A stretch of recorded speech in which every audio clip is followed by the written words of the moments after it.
traveling, healing, they're coming to a conclusion. And he's been on many roads, but now he's on the Calvary road. Luke chapter 9 and verse 51 is the pivot on which Luke's gospel turns. And on that text it says, as the time drew near for his return to heaven, Jesus resolutely set out for Jerusalem. The old AV says, he set his face as a flint to go to Jerusalem. The final judgment. On course for the cross and for all that was involved in that. You and I know that there are different routes and different roads through life. Sometimes with the modern equipment that we have, we can get directions to get through from one place to a destination. And we can choose perhaps an easy route, a safe route. But when we come to making a choice for which course, for which road, for which route we want to follow in our Christian pathway, we must decide if we're willing to make a choice of the Calvary road and answer the call to die. For at the end of the Calvary road is a cross. And if we choose that road and choose that route, we will need to be prepared to put to death, to crucify the flesh and die. And I want tonight to try and, if I can, simply explain what that really means. When we come to a text like this, and in different versions it's expressed in different ways, Jesus says, if you want to be my follower, you must love me more than your nearest and dearest family member. Your mother, your father, your wife, your children, your brothers, and your sisters. In other translations, the word hate is used. You must hate your mother and father if you're going to be my disciple. It's not, of course, Jesus teaching that we hate our family or hate our parents. That's not the idea at all. What he's teaching is that our primary allegiance, the first call, must be Christ, even over your nearest and dearest. You must love him more than those that you're close to by the ties of nature. And that's not easy.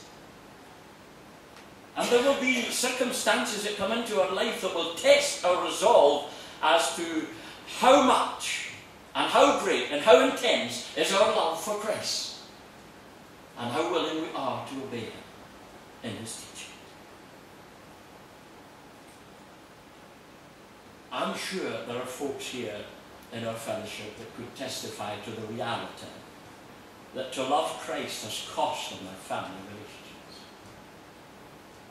People who've come from a non-Christian background, or from a background that did not accept that you become a Christian, will have been for some dear believers in this fellowship a very painful route through life. That's bad. For some people, that's what it's meant. There will be other circumstances where we have to choose between Jesus and family.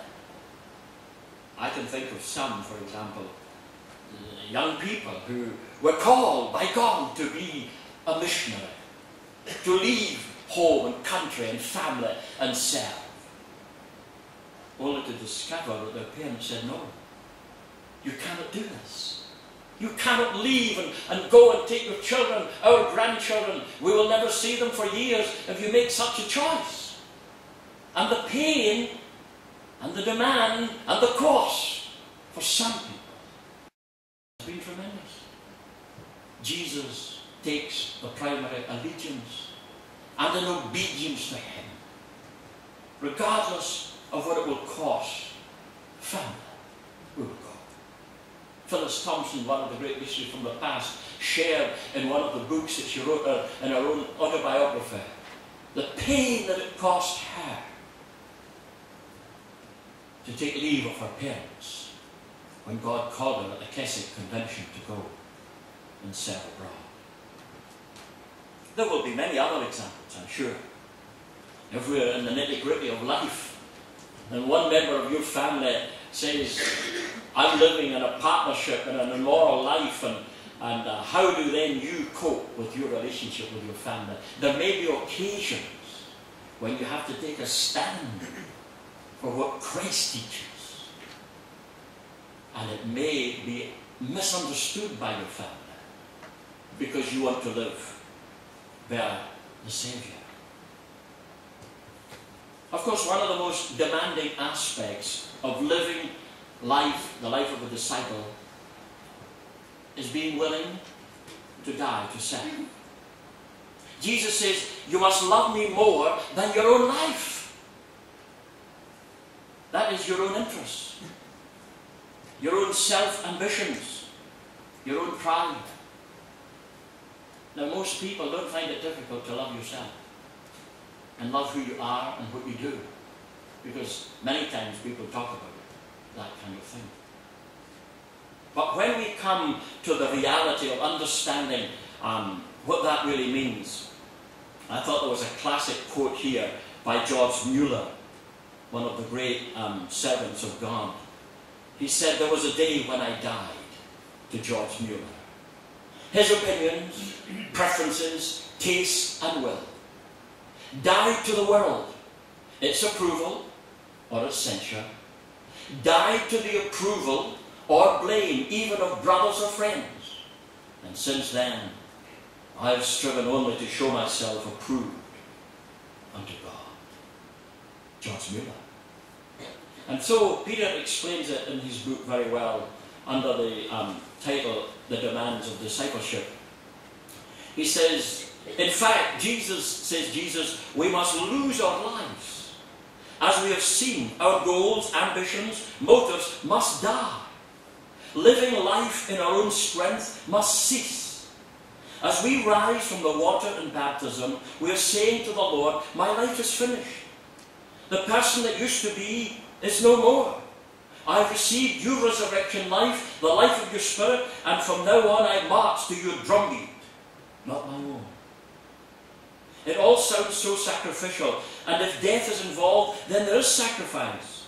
But we must never forget this totally liberating statement from Jesus. Whoever loses his life for me will find it. It is our willingness to die that opens the door to life. To die to an issue that's involved in our own lives that we ourselves know is not easy. It may be pride. It may be lust. It may be envy. Whatever it is. We have to come to terms with some of the issues that arise out of the flesh, out of the old nature, and we must be willing to die. In our home study on Wednesday, we concluded in our group that you can be a believer and not a disciple. And that would be true. Mr. Barclay says, once someone was talking to a great scholar about a young man that was in his class. He said, I understand so-and-so is one of your students. The teacher answered, he may attend my lectures, but he's not one of my students. We may be a member, we may be a believer, but that doesn't automatically make us a disciple. Jesus understands that he places a high demand upon us, but he will give us the strength and the help to walk this journey. One of the great handicaps, one of the great challenges in the church is that there are so many distant followers and so few disciples.